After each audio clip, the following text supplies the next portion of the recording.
O tema de hoje é o chifre pequeno e o catolicismo romano. Me acompanhe até o final desse vídeo, num estudo profundo sobre o capítulo 7 de Daniel, com certeza você vai ficar surpreso.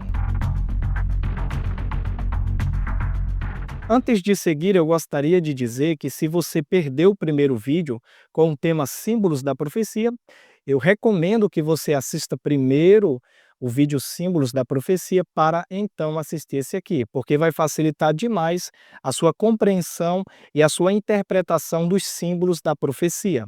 Daniel capítulo 7, versículos 2 e 3 diz assim: Falou Daniel e disse: Eu estava olhando durante a minha visão da noite, e eis que os quatro ventos do céu agitavam o grande mar. Quatro animais grandes, diferentes uns dos outros, subiam do mar. Versículo 2: Daniel observou os quatro ventos do céu agitando o grande mar. Ventos na profecia representam destruição e guerras, de acordo com Jeremias capítulo 51, versículos 1 e 2. O grande mar, ou águas, você já sabe, representam nações, povos, línguas. E aí do grande mar sobem quatro animais que, você já sabe, representam quatro reis ou quatro reinos ou mesmo impérios ou poderes, ok? De acordo com Daniel capítulo 7, versos 17 e 23. Então, em suma, nós temos aqui na profecia de Daniel 7 o surgimento de quatro reinos mundiais que se levantaram das nações, dos povos agitados por guerras. E vamos ver então o primeiro animal que sobe e o reino que ele representa. Daniel capítulo 7, versículo 4. O primeiro era como leão e tinha asas de águia. Enquanto eu olhava, foram-lhe arrancadas as asas, foi levantado da terra e posto em dois pés como homem, e lhe foi dada a mente de homem. Bom, esse primeiro animal, ele é símbolo do reino da Babilônia, o grande reino babilônico, o primeiro império mundial que temos na história. O leão alado, por exemplo, era um dos símbolos ali presentes nas artes da Babilônia. A Babilônia dominou o mundo de 605 a.C. até 539 a.C. Vamos para o segundo animal no versículo 5. Continuei olhando e eis aqui o segundo animal, semelhante a um urso, o qual se levantou sobre um dos seus lados, na boca entre os dentes trazia 3 costelas. E lhe diziam: levanta-te, devora muita carne. Esse animal representa o segundo reino mundial que se levantou depois da Babilônia. Estamos nos referindo à Medo-Pérsia. E as 3 costelas representam as suas 3 principais conquistas, quais sejam a Lídia em 547, a Babilônia em 539 e o Egito em 525. A Medo-Pérsia dominou o mundo do ano 539 a.C. até o ano 331 a.C. Vamos então para o terceiro reino mundial, representado agora por outro animal, como aparece no versículo 6. Depois disto, continuei olhando, e eis aqui outro, semelhante a um leopardo, e tinha nas costas 4 asas de ave. Tinha também este animal 4 cabeças, e foi-lhe dado domínio. Bom, o terceiro animal aqui, o leopardo, representa o terceiro reino mundial que se levantou depois da Medo-Pérsia. Estou me referindo à Grécia de Alexandre o Grande, ok? A Grécia dominou o mundo do ano 331 a.C. até o ano 168 a.C. As 4 asas representam a velocidade das conquistas de Alexandre o Grande, e as 4 cabeças representam os 4 generais que dominaram o Império Grego após a morte de Alexandre o Grande. Foram eles Cassandro, Lisímaco, Ptolomeu e Seleuco. Vamos agora para o quarto animal, que é diferente de todos e tem uma representação muito importante. Vamos ler Daniel capítulo 7, versículo 7. Depois disto, eu continuava olhando nas visões da noite, e eis aqui o quarto animal, terrível, espantoso e sobremodo forte, o qual tinha grandes dentes de ferro.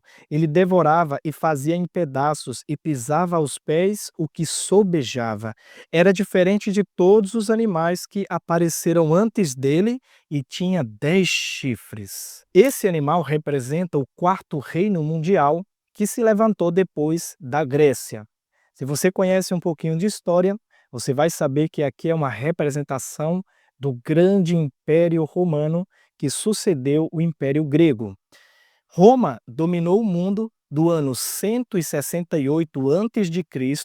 até o ano 476 depois de Cristo. Mas o que significam os 10 chifres desse animal?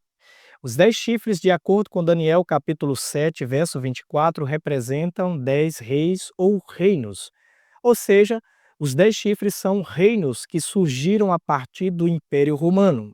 A história mostra que em 476, o Império Romano, então enfraquecido, foi tomado por tribos bárbaras ali da Europa, e essas tribos dividiram, fragmentaram o Império Romano em 10 partes, que se tornaram 10 reinos, que se tornaram, inclusive, as atuais nações da Europa.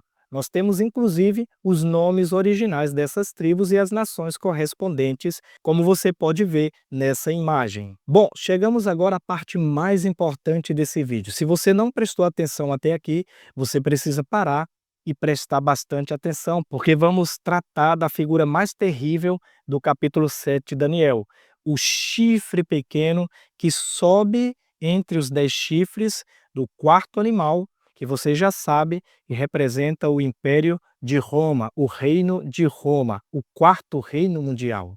Vamos ler 3 versículos que mostram as características desse chifre pequeno. Muito atenção mesmo, porque aqui você vai desvendar quem representa esse chifre pequeno.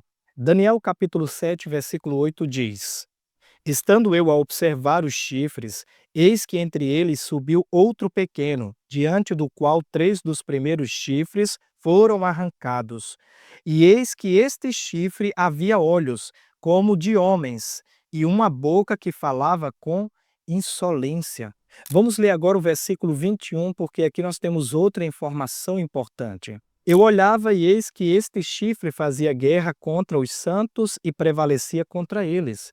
Mais um ponto importante: esse pequeno chifre, que surge do quarto animal, fazia guerra contra os santos, contra o povo de Deus, e prevalecia contra eles. Nós temos mais características aqui no versículo 25, que é o verso-chave.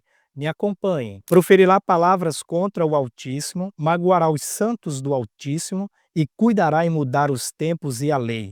E os santos lhe serão entregues nas mãos por um tempo, 2 tempos e metade de um tempo. Mais características importantes: ele falaria palavras contra o Altíssimo, ou seja, com a sua boca blasfemaria de Deus. Magoaria os santos, porque faria guerra contra eles. Cuidaria em mudar os tempos e também cuidaria em mudar a lei de Deus, os 10 mandamentos.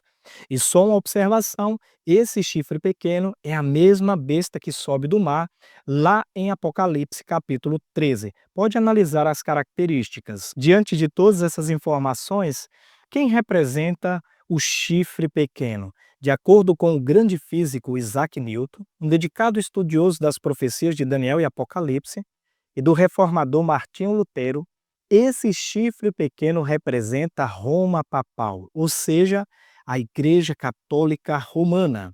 E isso é muito interessante. Me acompanhe nesse raciocínio.